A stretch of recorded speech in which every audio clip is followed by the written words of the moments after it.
안녕하세요. 오만사입니다. 저는 40대 중반의 여자입니다. 오래전에 전 남편과 헤어져서 지금은 재혼해서 잘 살고 있습니다. 뜻밖의 밖에서 전 남편의 누나를 만나서 그때 그 일들이 생각이 났습니다. 지금부터 그 얘기를 털어놓으려고 하는데요. 그냥 이러고 사는 사람도 있구나 하고 있는 그대로 들어주셨으면 합니다. 속칭으로 전 남편을 그냥 남편으로 지칭할게요. 전 남편과 저는 대학교 1학년 때 만나서 2학년 때부터 정식으로 사귀기 시작했습니다. 3학년 때부터는 우리 과의 애들도 다 알 만큼 캠퍼스 커플로 자리매김을 했어요.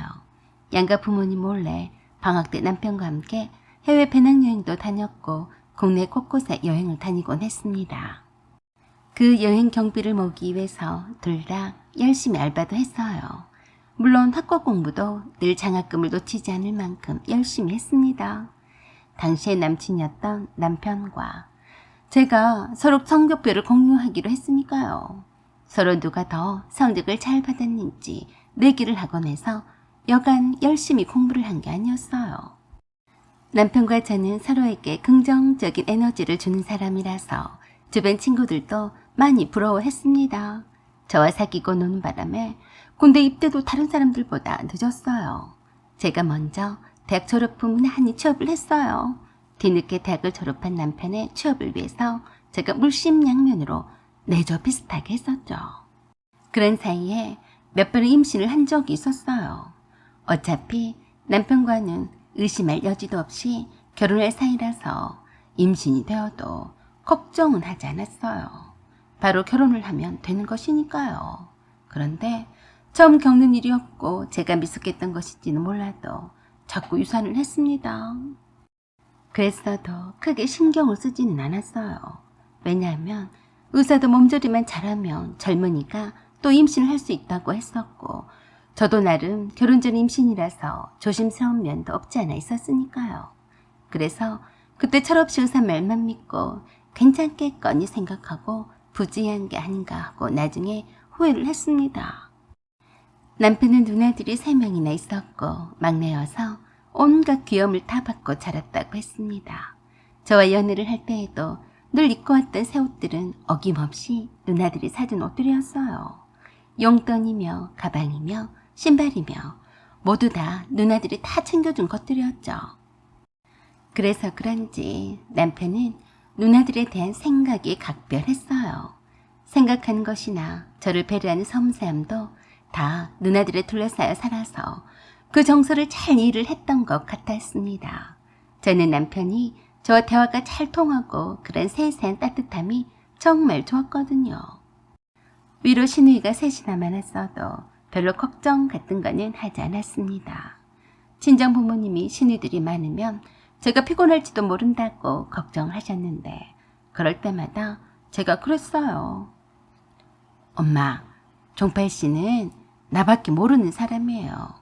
신이들이 한 트럭 있다 해도 거뜬해요. 종팔 씨 말이라면 다들 그 집 식구들이 꼼짝도 못한다니까요.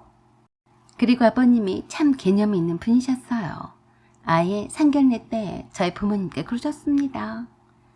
곱게 키우셔서 저의 집안으로 시집을 보내시는데 제가 죄송할 따름이지요. 그러니까 혼수 같은 거 일절 받지 않겠습니다. 저희가 오히려 감사하다고 선물을 드려야 할 판이지 않습니까? 그 말씀에 저희 친정 부모님이 감탄을 하셨습니다. 말이라도 얼마나 고맙던지요. 그래도 그런 거 아니라며 할 것은 다 해서 보내겠다고 하셨는데 그때 시어머니가 그러셨습니다. 물론 그래야죠. 저희도 딸들이 셋이나 있어서 다 시집을 보냈지만 할 것은 다 해서 보냈습니다.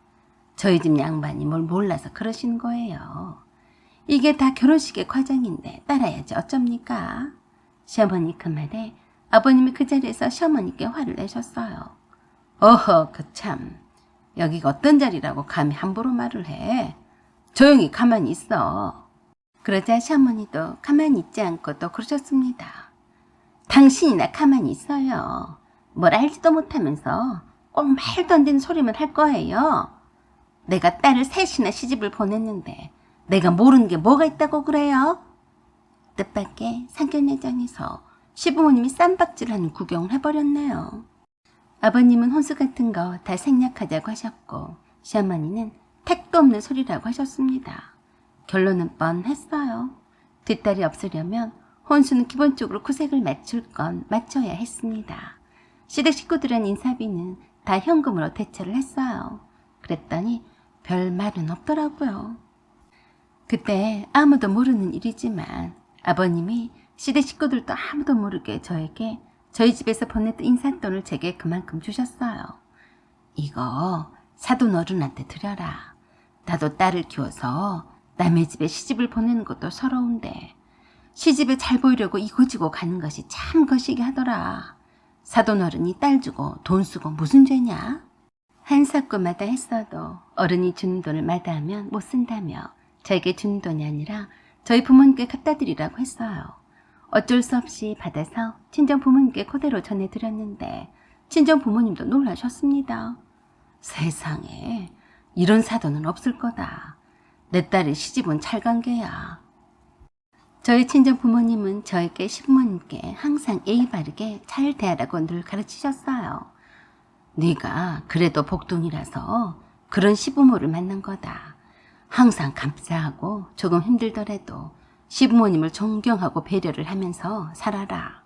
아버님이 아무도 몰래 제게 혼수금을 되돌려주신 사실을 모르고 있었어요. 잘못 알게 되면 폭파가 일어날 수도 있었으니 제가 남편에게도 함구했습니다. 친정 부모님이 신혼여행을 다녀오면서 시댁 식구들 선물을 넉넉히 사오라면서 신혼여행이 경비로 따로 주셨어요. 그렇게 시작한 저와 남편의 결혼 생활은 괜찮았습니다. 아버님은 제가 하나밖에 없는 며느리라며 딸들은 다 필요 없다고 하시면서 저를 귀하게 여기셨어요. 신우들도 제게 못하지는 않았습니다. 아버님이 눈 빨갛게 뜨고 제게 신우짓을 못하게 하셨으니까요. 그러다가 제가 결혼 후 4년째 되었을 즈음에 아버님이 갑자기 돌아가셨습니다. 그렇게 활동적이고 건강하셨던 분이셨는데 밤산령이란 말이 딱 맞았어요. 새벽에 심장마비가 와서 손도 제대로 못 써보고 돌아가셨어요. 그때 일로 시어머니께서 가장 큰 충격을 받으셨습니다. 평생을 무뚝뚝하신 편이었어도 집과 일밖에 모르셨던 아버님이 간단히 인사도 제대로 하지 않고 가셨으니 말입니다. 그때부터 시어머니가 갑자기 말수도 적어주시고 식사도 불규칙하게 하시면서 밖에 나가서 사람들과 어울리지도 않으셨어요. 저는 그냥 시어머니께서 아버님을 떠나 보낼 시간이 필요한 걸 거라고 생각만 했어요. 시어머니께는 딸이 셋이나 있었으니 금방 회복이 될 거라고 믿어 의심치 않았습니다. 하지만 시어머니는 뵐 때마다 더 늙으셨어요. 우울증 약도 드신다고 하셨는데도 차도가 없어 보였습니다. 제가 가끔씩 시어머니를 모시고 바람도 쐬드리곤 했어도 몇 번 가시더니 가기 싫다고 마다하셨어요. 별로 사는 게 재미가 없다고 하시더라고요. 그런 시어머니를 형님들과 남편이 엄청 걱정을 많이 했습니다. 그래도 저는 시어머니께서 잘 극복해내리라 생각을 했을 뿐 제 몸 하나 챙기기도 힘이 들었어요. 왜냐고요? 그때까지 한 번도 임신을 못했으니까요. 임신을 그저 대수롭지 않게 생각했었는데 한 해가 가고 또 가게 되자 은근히 걱정이 되어서 병원에 갔더니 불임 진단을 받았습니다. 그런 사실을 남편과 저 친정 부모님만 알고 있었어요. 그런 저에게 첫째 형님이 저에게 그랬습니다. 올케, 엄마가 저러실 때 올케가 이쁜 아기라도 낳아서 보여드리면 얼마나 좋아하시겠어. 우리 애들도 엄마가 얼마나 이뻐하셨는데 종팔 2세라고 하면 더 이뻐 죽고 못 사실걸? 힘 좀 써봐. 지금 결혼한 지 햇수로 8년이나 지났는데 왜 아직도 소식이 없어? 설마 불임은 아니겠지? 네? 네, 생기겠죠. 라고 하며 불임이란 사실을 밝히지는 않았어요. 저도 그때는 불임이란 진단을 그대로 받아들일 수 없었기 때문이었죠. 그렇지만 첫째 형님이 한번 말을 꺼내기 시작하자 둘째 형님과 셋째 형님이 돌아가면서 저를 다그쳤습니다. 둘째 형님이 제게 그랬어요. 올케, 큰언니가 올케한테 아기를 빨리 낳으라고 했다며? 나도 같은 생각이야. 엄마가 저렇게 혼자서 외로우시니까 손주라도 안겨드리면 얼마나 좋아하시겠어. 손주 보는 재미에 푹 빠져서 사실 거야. 엄마를 위해서라도 빨리 임신 좀 하면 안 되는 거야? 나이도 많은데 어떡하려고 그래? 그러더니 어김없이 셋째 형님이 또 저에게 찾아와서 그랬어요. 옳게, 설마 임신을 못하는 건 아니지? 어제도 언니들이랑 통하면서 걱정했어. 혹시 불임이 아닌가 하고 말이야. 요새는 남자들 불임도 있다던데 혹시 우리 종파리한테 문제가 있는 거 아니야? 왜 아직 소식이 없어? 시어머니의 우울증이 나아지지 않게 되자 걱정이 많았던 형님들이 해법은 손자를 안겨드린 것뿐이라며 저에게 모두들 떼거지로 달려들었습니다. 솔직히 당시 저는 임신이 잘 되지 않자 조금씩 불안해하던 때였어요. 형님들의 그 다그침과 관심이 저를 더욱더 불안하게 했고 그대로 스트레스였어요. 이런 고민을 알았던 제 친구들이 그러더라고요. 너는 잘 못 느낄 수도 있지만 네가 꼼꼼한 성격 탓에 회사에서 일하는 업무 스트레스로 인한 것일 수도 있으니까 회사를 그만두고 마음 편히 지내보는 게 어때? 의외로 그렇게 해서 임신한 경우가 많다잖아. 친구의 말이 일리가 있다고 생각을 했고 의사도 좋은 생각일 수 있다고 했어요. 그래서 과감히 퇴사를 한 후에 주부로서의 소소한 일상으로 휴식을 취하려고 했습니다. 그리고 기회는 이때다 싶어서 친정엄마와 단둘이서 유럽 여행을 다녀왔어요. 제가 결혼한 이후로 단 한 번도 엄마와 함께 여행을 다녀본 적이 없었어요. 아빠가 무릎이 별로 좋지 않아서 그렇게 좋아하시던 등산도 끊은 지 오래되어서 엄마도 웬만한 곳에 콧바람 쏘이기도 쉽지 않았던 터라 모녀간의 여행은 참 행복했다고 하셨습니다. 저도 만사제치고 저와 엄마만을 위한 유럽 여행이 참 힐링이 되더라고요. 언제 또 이런 여행을 해보겠어요. 처음이자 마지막일지도 모르는 엄마와의 단둘이 하는 유럽 여행을 뒤로하고 귀국을 하자마자 곧바로 형님들이 떼거지로 또 몰려왔습니다. 형님들에게는 일부러 유럽 여행을 떠버리지 않고 떠났었어요. 그걸 두고 매우 불쾌하면서 들이닥쳤습니다. 형님, 어쩐 일이세요? 어쩐 일? 어제 유럽 여행을 마치고 왔다면서? 네, 퇴사 기념으로 다녀왔어요. 그랬더니 표정들이 매우 좋지 않았습니다. 그러더니 첫째 형님이 한마디 하시더라고요. 참, 올케는 대단해. 엄마도 저러고 계시는데 이 판국에 해외여행이나 하고 말이야. 첫 마디부터가 기분이 나빴어요. 어머니가 어때서 그러시는데요? 기분 좋게 해외여행 잘 다녀왔으면 된 거지. 무슨 일이 생겼어요? 왜 그러세요? 그랬더니 이번에는 둘째 형님이 그러더라고요. 정신 좀 차려. 아무리 속이 없기로서니 우리 엄마는 저렇게 방구석에 처박혀서 바깥 세상 구경도 못하고 사는데 올케가 그래야 쓰겠나? 라고 했는데 참 이해가 되지 않았어요. 왜들 그러세요? 그러자 이번에는 막내 형님이 그러더라고요. 올케도 이젠 나이값 좀 해. 왜 그렇게 철이 없는 거야? 참 웃긴 짬뽕이더라고요.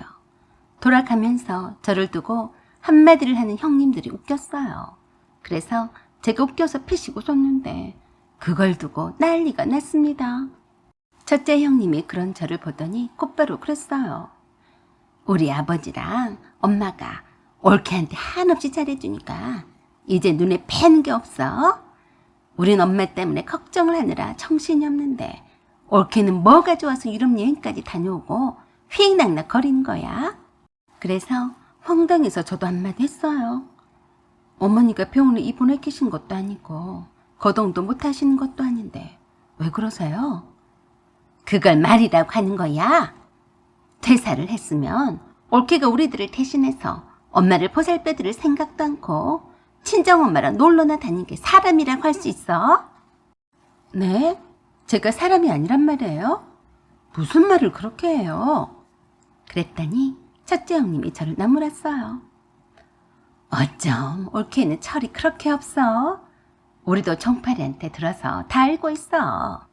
그동안 올케가 임신을 못한 거라며? 감쪽같이 속였네. 그것도 모르고 엄마가 얼마나 올케가 애가 안 생긴다고 걱정한 줄 알아? 속 좀 차리게. 그러자 또 둘째 형님이 바통 이어받아서 그랬어요. 우리 엄마만 불쌍하지. 며느리가 불임인지도 모르고 혹여 스트레스 받을까봐 말도 못 꺼내셨잖아. 그런데 아버지가 돌아가신 후에 우울증에 걸린 시어머니를 놔두고 친정엄마랑 유럽 여행을 다녀와? 내가 미치고 환장하겠네. 그래서 제가 그랬어요. 형님들 참 안타깝네요. 어머니한테 딸이 3명인데 형님들이 모시고 가세요. 제가 친정엄마를 모시고 간 게 그렇게도 셈이 나세요? 셈이 나면 형님들이 어머니를 모시고 유럽 여행을 가시라고요. 왜 죄 없는 저를 잡으세요? 그러자 셋째 형님이 기가 막히다며 저에게 그랬어요. 입은 터졌다고 말하는 것 좀 보소. 누가 그렇게 할 줄 몰라서 그러니? 네 친정엄마는 네 아버지도 살아계시고 말짱하시잖아. 외롭고 아픈 우리 엄마를 모시고 가면 안 되냐? 우리가 너처럼 자식도 없고 일도 없으면 왜 모시고 안 다녔겠어? 핑계대지 마세요. 마음이 없으니까 그런 거겠죠. 괜시리 저를 몰아세우지 마시고 각자 자기 어머니를 잘 챙겨드리면 되는 거예요. 저에게 자식도 없고 일도 없다고 하셨는데요. 저도 형님들처럼 자식이 있고 일이 있어서 신간이 편한 사람이 부러워요. 그러니까 이런 일로 저에게 스트레스를 주지 않았으면 좋겠어요. 그러자 자기네들끼리 큰 소리로 저를 향해 삿대질까지 해가며 난리였어요. 한참을 그러길래 제가 안방으로 들어가서 남편에게 전화를 했습니다. 야, 네가 네 누나들을 불러서 나를 혼 좀 내주라고 시켰냐? 빨리 와서 네 누나들을 데리고 나가라. 자기야, 누나들이 왔다고? 진정해. 내가 설마 불렀겠어. 아가리 그만 닥치고 빨리 기어들어와. 퇴근 시간 한참이나 지났는데 뭐하고 자빠져 있냐? 내가 무슨 죄를 쳤다고 네 누나들한테 이런 대접을 받아야 하니? 내가 경고하는데 앞으로 네 누나들이 내 앞에 나타나지 않게 해라. 내가 임신하려고 퇴사까지 했는데 이건 안 하니면 못하게 생겼잖아. 응, 알았어. 라고 끊은 후에 첫째 형님에게 곧바로 전화를 한 모양이었어요. 첫째 형님이 안방에 있는 저에게 와서 그러더라고요. 크세, 내 동생한테 전화했어? 내 동생 무슨 잘못이야? 이런 일로 내 동생과 우리 사이가 벌어지면 그건 다 올케 탓이네. 형님, 빨리 돌아가세요. 그리고 다시는 보고 싶지 않으니까 찾아오지도 않으셨으면 해요. 미쳤나? 내가 그동안 신의 짓을 하지 않으려고 애를 썼는데 이제 콧물도 없네. 옳게 하는 짓을 보니까 그냥 놔두면 안 되겠어. 그래서 하는 말인데 앞으로는 올케가 우리 엄마를 책임을 지고 보살펴드려. 알았어? 기가 막힌 말을 했습니다.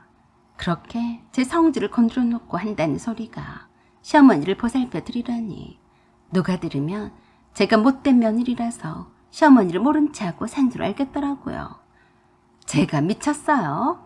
형님들도 3분이나 떡하니 있는데 제가 왜요? 무슨 시집살이를 사서 고생하라고 그래요. 저는 제 친정엄마나 잘 보살필 겁니다. 정말 이럴 거야? 그러고 올케가 우리 집 며느리야. 며느리가 아니면 어때요? 이 집 며느리가 신우들한테 휘둘려서 살아야 한다면 안 하고 말죠 뭐. 별꼴이네. 빨리 안 가고 뭐 하세요? 그랬더니 문 밖에서 엿듣고 있던 둘째와 셋째 형님이 문을 팍 차고 들어와서 난리였습니다. 네가 그러니까 애도 못 낳는 거야. 신보가 그렇게 처먹었으니 조상님이 복을 주시겠냐? 그래, 네 친정엄마만 소중하고 우리 엄마는 아무것도 아니란 말이야. 돌아가신 우리 아빠가 얼마나 너를 이뻐하셨니? 그런 고마움도 모르고 우리 엄마가 치매가 걸리니까 네가 손주라는 거 아니냐? 셋째 형님의 그 말에 깜짝 놀랐습니다. 치매요? 어머니가 치매예요? 그러자 잘못 말했다는 듯이 셋째 형님이 자기 입을 털어막았어요. 그런 셋째 형님에게 첫째와 둘째 형님이 눈짓으로 왜 말했냐고 하면서 탓하더라고요. 그런 형님들에게 제가 그랬습니다. 왜 저한테만 어머니가 치매란 사실을 숨겼어요? 그랬더니 첫째 형님이 그러더라고요. 누가 치매래? 우리 엄마는 치매가 아니야. 잘못 말한 거야. 오늘은 이만 가지만 종팔이랑 의논해서 우리 엄마를 어떻게 잘 모실지 의논해봐. 알았어? 라고 하며 둘째와 셋째 형님을 데리고 나갔습니다. 어이가 없었어요. 딱 보니까 딱 알겠더라고요. 김병희 효자가 없다더니 아무리 딸들이어도 자기 엄마가 치매라는데 골치가 아팠던 거예요. 그러니까 저에게 떠맡기라는 속셈이었을 테죠. 제가 미쳤나요? 자식들도 꺼려하는 치매 간병을 며느리가 잘 하겠어요. 참 꿈도 야무지다고 생각했습니다. 그렇게 안 봤었는데 미친 것들이었어요. 남편이 집에 돌아오자마자 캐물었어요. 너 왜 어머니가 치매란 사실을 내게 숨겼어? 바른 대로 말해. 좋은 일도 아닌데 뭐하러 말해. 동네 소문낼 일 있냐? 아직 경도 치매라서 잘 구별도 안 됐는데 괜히 너한테까지 말해서 긁어부스럼을 만들 일은 아니잖아. 긁어부스럼? 웃기고 있네. 내가 모를 줄 알아? 너도 네 누나들하고 똑같지? 나를 어떻게든지 구슬려서 어머니를 내게 떠맡기려고 그런 거잖아. 그러자 팔짝 뛰면서 아니라고 그랬어요. 그러니까 더 의심스러웠어요. 내가 임신이 안 되어서 힘든 거는 알고 있지? 응, 알지. 그런데도 네 누나들 속셈에 넘어갔어? 속셈은 무슨 속셈? 그런 거 아니야. 네가 오해한 거야. 그럼 왜 저렇게 나한테 떼거지로 몰려와서 쥐어잡냐? 내가 엄마랑 유럽여행을 간 게 문제냐? 아니면 어머니를 모시고 가지 않은 게 문제냐? 너는 치매 시어머니를 모시고 유럽여행을 간 게 맞다고 생각하냐? 아니지. 어떻게 그러냐. 그냥 누나가 엄마를 보면 답답해서 너한테 괜히 하나만한 성질을 부린 거야. 미안해. 웃기지 마.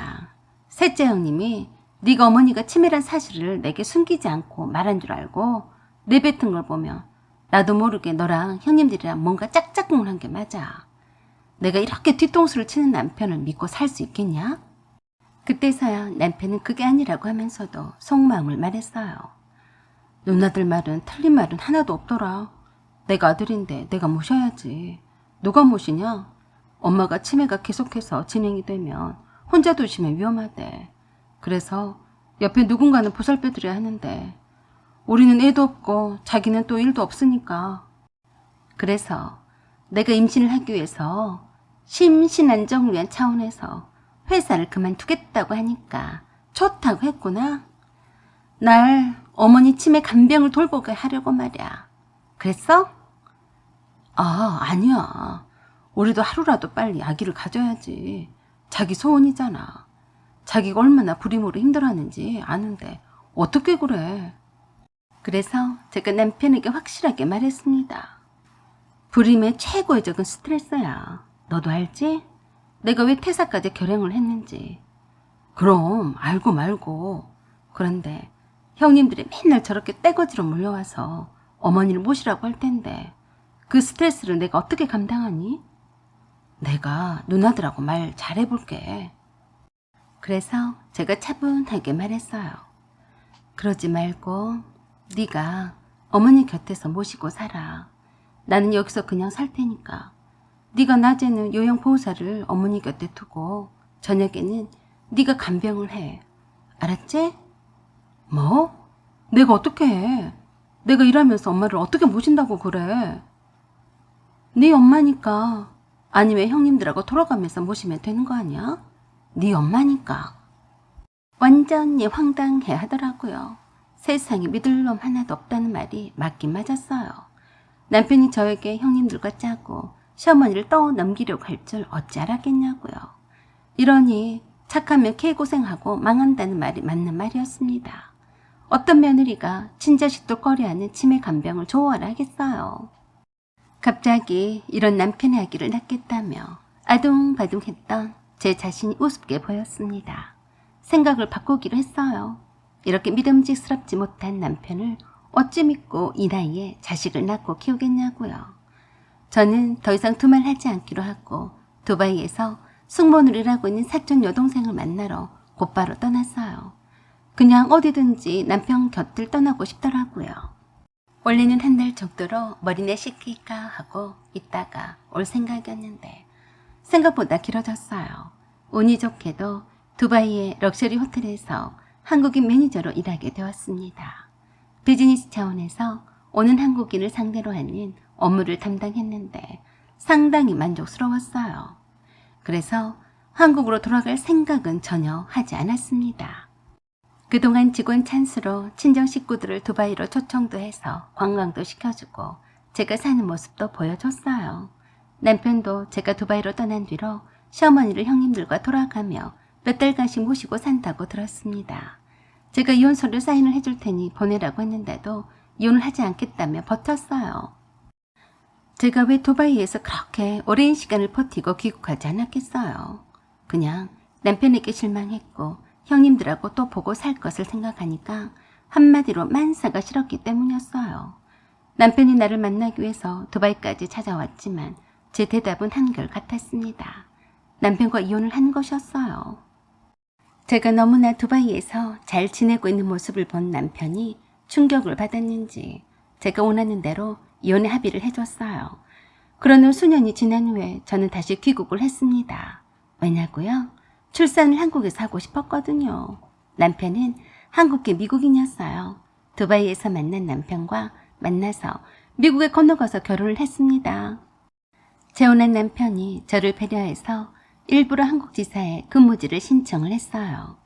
다시 한국 땅을 밟게 되자 이보다 더 좋은 곳이 이 세상에는 없다는 생각이 들었어요. 아들을 낳은 후에 유모차를 끌고 남편과 함께 공원 산책을 가는데 어떤 아줌마가 저를 쫄쫄 따라왔습니다. 남편 이상해서 묻길래 제가 뒤돌아봤어요. 전 남편의 셋째 누나였어요. 저는 그저 아무렇지도 않게 인사했습니다. 오랜만이에요. 반갑네요. 그러자 남편과 저를 한 번씩 번갈아 보더니 머뭇거리며 다가왔습니다. 올케가 맞아? 언제 귀국했어? 네, 좀 되었어요. 그동안 잘 사셨어요? 응. 이 얘기는 누구야? 누구긴요. 제 아들이에요. 그러자 놀란 표정으로 그러더라고요. 뭐? 아들? 그래요. 이 사람은 제 남편이고요. 따로 소개 안 해도 되겠죠? 크세 재혼했어. 그럼 아직까지 혼자 살 줄 알았어요? 그럼 이만 갈게요. 라고 하며 더 하고 싶은 말이 있는 것 같아도 모른 척하며 돌아섰습니다. 전 남편에 대해서는 엄마를 통해서 알고 있었어요. 한 번 시술이 고조망태가 다 되어서 실성한 사람처럼 엄마한테 찾아온다고 그랬거든요. 장모님은 한 번 장모님이니까 영원히 내 장모님입니다. 그러면 쓰나? 여기에는 다시는 오지 말라고 했나 안 했나? 왜 정신을 못 차리는 거야? 엄마가 한 번씩 그렇게 달래서 보내곤 했는데 그럴 때마다 처지를 비관하더랍니다. 장모님, 저는 어떡합니까? 제가 현수랑 이혼한 뒤로 되는 게 하나도 없습니다. 일도 엉망진창이 돼버렸고요. 엄마는 치매 때문에 날마다 누나들이 죽는 소리를 하고요. 저도 어디 꼼짝도 못하고 살아요. 우리 현수는 재혼했네. 내가 몇 번을 말해줘야 하나? 자네도 좋은 사람을 만나게나. 치매 시어머니에다 시누이가 셋이나 있는 저를 누가 좋아하겠습니까? 저는 결혼 같은 거 포기한 지 오래예요. 현수도 행복하게 잘 살라고 하세요. 그래서 친정엄마가 단호하게 그러셨대요. 현수가 행복하게 잘 살기를 바란다면 다시는 여기 오지 말게. 알았나? 현수도 엄마가 되었어. 다음에 또 찾아오면 경찰을 부를 테니 내 말 잘 새겨듣게. 그 후로는 전 남편이 더 이상 찾아오지 않았다고 했습니다. 이상 제가 전 남편과 이혼한 사연이었습니다. 구독과 좋아요 부탁드려요. 감사합니다.